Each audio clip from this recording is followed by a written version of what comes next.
시청자 여러분 안녕하십니까. 5월 22일 아침 고영신의 시사논평 전해드리겠습니다. 시청자 여러분, 이재명의 검찰과 사법부 장악 시도가 일선 판사와 검사들의 강력한 반발에 부딪혀 헛물을 키우는 양상이 되고 있습니다. 말하자면 닭 쫓는 개 신세가 되어가고 있다는 말입니다. 이재명과 민주당의 무리한 사법부 압박에 일선 판검사들이 열을 받아 오히려 역공에 나선 모양새입니다. 특히 윤석열 내란 재판을 담당하고 있는 서울중앙지법 형사 25부 지기현 부장판사에 대한 민주당의 부당한 탄압이 잠자는 사자의 코털을 건드린 형국입니다. 아무런 근거도 제시하지 못한 채 룸살롱 접대 의혹을 제기하면서 재판에서 손을 떼거나 옷을 벗으라고 강요하는 것은 재판의 독립성에 대한 중대한 침해이자 심각한 프라이버시 침해라는 것이 대다수 판사들의 시각입니다. 이 때문에 26일 열기로 했던 전국 법관 대표의 의제가 당초 계획과는 달리 완전히 바뀌어 버렸습니다.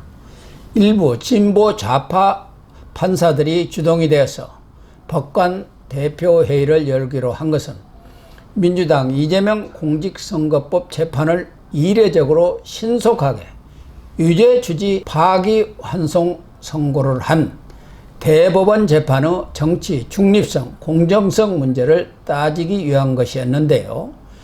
민주당의 정치 개입 재판, 내란 세력 주장에 발맞춰서 하급심 좌파 판사들이 조희대 대법원장의 사퇴 압력에 힘을 실어주려는 의도가 다분했었습니다. 그러나 이재명과 민주당이 조 대법원장에 대한 탄핵, 청문회, 특검 등을 추진하면서 사실상 사퇴 압력을 가하고 이재명 한 사람의 방탄을 위해서 헌법과 법리에 어긋나는 각종 법안의 재개정을 추진하면서 법원 내 분위기가 급변했습니다. 12개 범죄 혐의로 5개 재판을 받고 있는 이재명 후보가 대통령 당선 시 사법 리스크의 면죄부를 주기 위해서 대통령에 대한 형사재판 중지법, 선거법상 허위사실 공포죄의 행위조항 삭제 등 상식 밖의 입법 폭주가 벌어져 입을 다물고 있던 일선 판사들이 적극적으로 목소리를 내기 시작한 것입니다. 법원의 양식 있는 판사들의 압력에 법관 대표회의 의제가 핵심 주제였던 대법원의 이재명 판결에 대한 입장 표명은 하지 않기로 하는 대신 재판의 독립성 보장을 위한 재판의 공정성, 민주적 책임성 확보 방안, 그리고 개별 재판에 따른 책임 추궁과 제도 변경이 재판 독립을 침해할 가능성 등 2개의 주제를 논의하기로 했습니다.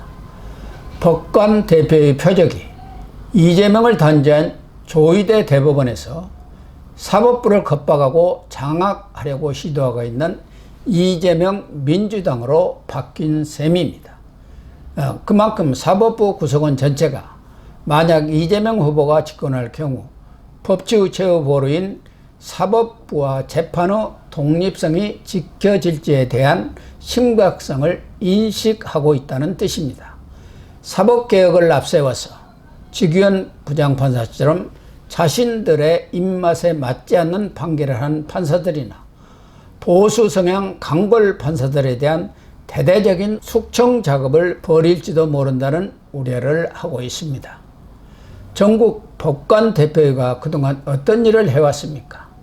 문재인 정부 시절인 지난 2018년 김명수 대법원장이 공식 기구화하면서 좌파 성향의 우리법 연구회나 그 후신인 국제인권법 출신 판사들이 집행부를 장악해서 법원 내 의사결정에 막강한 영향력을 행사하면서 진보 정권의 전위대 역할을 해왔다는 비판을 듣고 있습니다. 이른바 양승태 전 대법원장의 사법농단 사건도 법관 대표회와 법원 노조가 판사 블랙리스트 의혹과 재판 거래 의혹을 제기하면서 협공을 벌이는 바람에 당시 양승태 대법원장과 대법관 100명이 넘는 판사들이 검찰 수사를 받았습니다.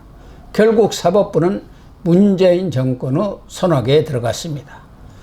법관 대표회의를 주도했던 이탄희, 이수진 판사 등은 그 이후 정치권에 들어와서 국회의원이 되었습니다. 이탄희 의원은 지금도 이재명 법률특보를 맡고 있는데요.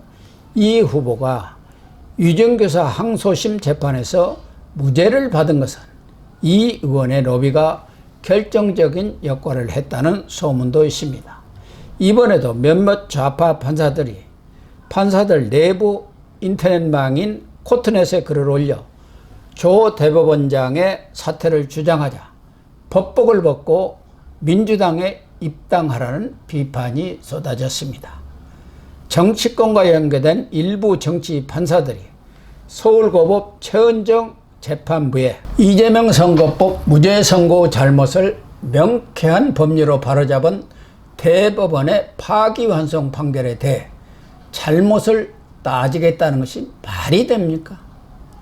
이재명에 불리한 판결을 내렸다고 최고 법원인 대법원 선고를 문제 삼기 전에 서울고법 항소심의 무죄 선고 후 타당성부터 따지는 것이 순서 아니겠습니까?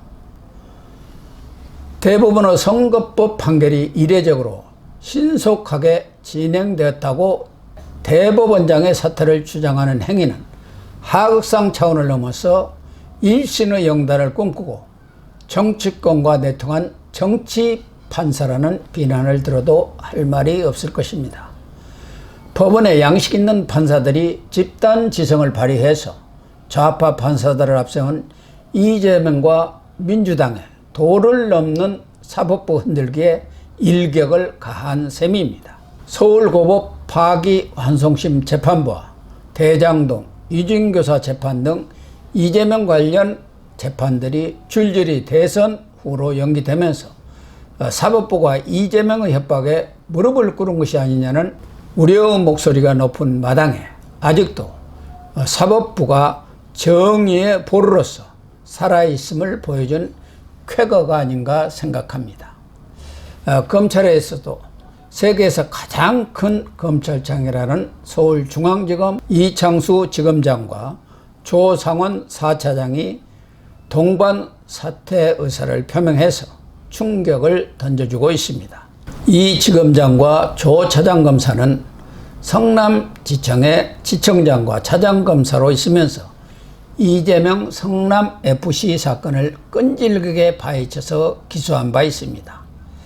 이재명이 대통령이 되면 반드시 손볼 대표적인 인물로 손꼽혀 왔습니다. 중앙지검장과 특수부 사건을 총괄하는 4차장으로 자리를 옮겨서 지난해 10월 김건희 여사의 도이치모터스 주가 조작 사건과 이른바 디올백 수수 의혹을 수사해 무혐의 처분을 내렸습니다.